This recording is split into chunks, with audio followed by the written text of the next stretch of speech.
Hello, everybody, and welcome back to SparkofVintage. And today we are doing the July 2026 Sonnets Garden Blooms DIY Makers Box.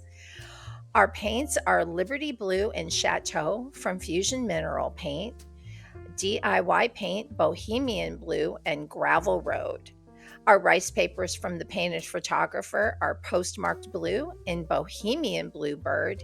And we also have our decoupage papers from Roy Cycle Decoupage in Bluebird and Company and Aviary Archives Masterboard. And our Sweet Pickins Milk Paint color of the month is Providence. This is a super beautiful box, so let's get started.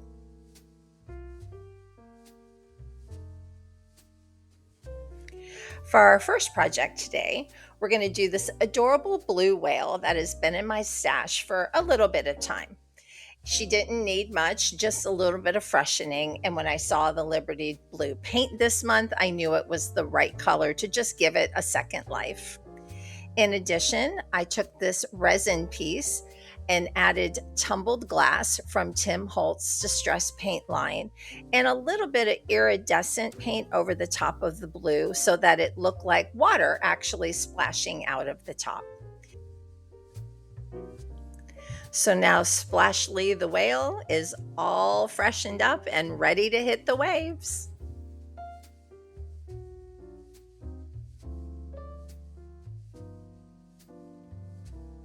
For project 2 and even project 3, we're going to be working with Sweet Pickins Milk Paint in the color of Providence.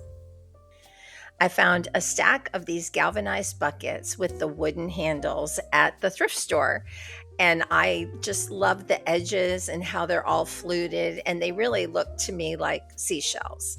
So since we were working with that beautiful, rich blue color of Providence, it reminded me so much of the Seaside that I wanted to turn this galvanized bucket into a seashell bucket. I did apply a single coat of Extra Bond to the bucket first before I applied my milk paint. When you first see this color in powder form, you think it's going to be so electric. But once you use it and then put the dark oil wax on it, it really does create a very rich and deep blue color. And I feel like we got excellent crackle on this as well. One thing that I did do backwards in this video that I don't usually recommend is to wait to apply your oil wax until after you put your transfers on your pieces. In this case, I let the oil wax harden for a couple of days. Then I went back to apply the transfer and then sealed it with a matte shellac varnish sealer. The gold transfers are just such a perfect accent to this rich blue Providence color.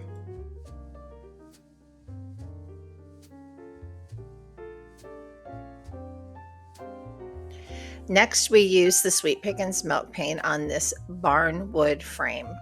It had a little bit of residue on it, so I sanded it down and then applied a coat of the Extra Bond. And just like in our previous project, I applied a coat of the dark oil wax, also from Sweet Pickins, and really used that stipple brush to get down into the grooves. I wanted the frame to look a little shipwrecky, a little bit of distress from the beach weather. And I felt like we got really good chippy results with this one as well. I had some mermaids and seashells in my stash. Those are poured resin. I used some heavy body gel from Finnabar in order to coat the resin to allow the paints to go on a little bit smoother. I used one of our colors of the month from Fusion in Chateau to kind of give like a grayish white color to the mermaids so that they would look a little bit more vintage and distressed. Once the resin pieces were dry, I used heavy body gel from Finnabar to attach the mermaids and the resin pieces to the frame. I like to use the heavy body gel because it's not overly liquidy and it works very well with things that are already waxed or coated. I then applied Finnabar's metallic wax in vintage gold to all of the resin pieces.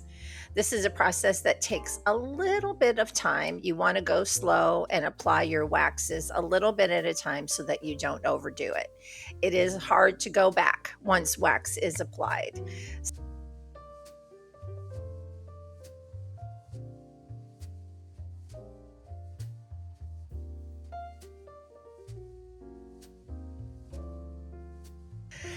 This next piece is a little bit of a departure from our beach theme, but I loved this old wood washboard with the glass insert. And this bohemian blue color from DIY was a perfect accent. Now, I didn't have anything really planned for the focal part at the top, and then I remembered I had an old replica of a Sears catalog and thought a little insert from that would be kind of cheeky and a little cute to go with that washboard theme, especially if you're decorating in a kitchen or laundry area. These old catalog pages are wonderful, but they were done on very inexpensive paper. So you often have to treat the back of your paper in order to not have the inks bleed through. Otherwise, you can treat it just like regular decoupage paper, but go a little slower and don't put as much pressure on the paper when you're applying the glue.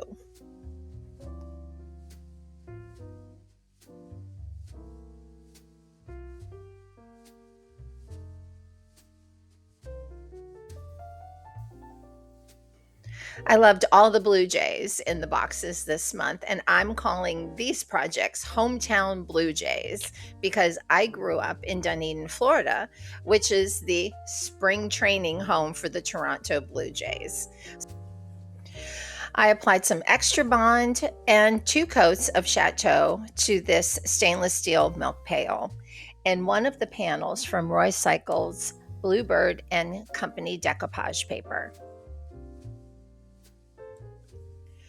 I applied the decoupage paper with decoupage gel from Prima Marketing and then gently sanded the bottom of the pail to kind of even out any of the creases with my new favorite tool, my little hand sander. I then took a couple of drops of Tim Holtz's Vintage Photo Distress ink and watered it down so that I could put it around the rims of the paper and let the fiber naturally absorb the vintage color so that it looked like it aged naturally.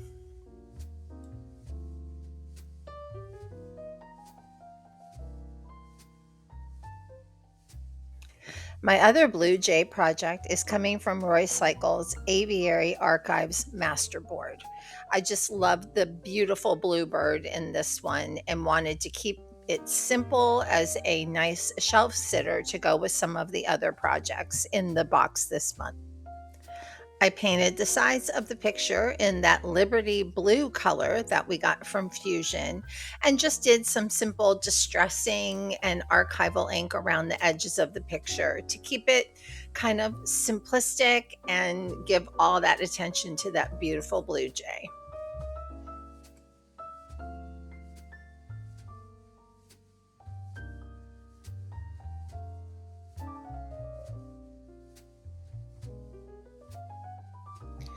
And for our final project, I'm doing what I'm calling the Birdie box vignette. I had a collection of small, like touristy gift boxes that were in wood and cedar, and some are in MDF. And I also found an old cigar box that looked like a crate. So I thought, why don't we just use everything we can possibly use out of Roy Cycles decoupage paper and make just a series of vignette boxes.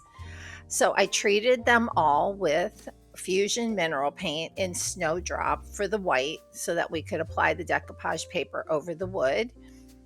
Also textured them, used Roy Cycles decoupage paper, applied it with the decoupage gel, and just did a variety of colors. Some of the paints were from previous makers boxes that I just reused for this box. And I also used many of the colors that we got from this box too, including the DIY Bohemian Blue as well as the Liberty Blue. I just took time to distress them, add a little bit of that distress ink around the edges so that they looked a little aged, applied some walnut stain ink to the edges as well to kind of darken up the colors. And I just wanted them to look like a cohesive collection of old, like pharmaceutical or collector boxes that all kind of came together in an interesting way. The decoupage papers this month were absolutely gorgeous, and I wanted to use them to the maximum as I possibly could for all of these projects this month.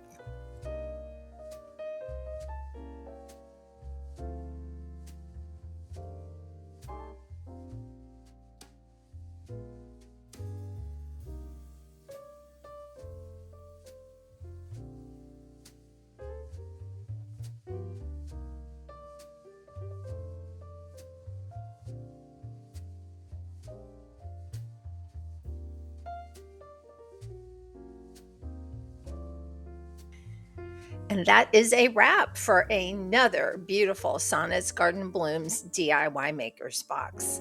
And before we go, I wanted to share with you some exciting news. I am now an online retailer for Sweet Pickens milk paint.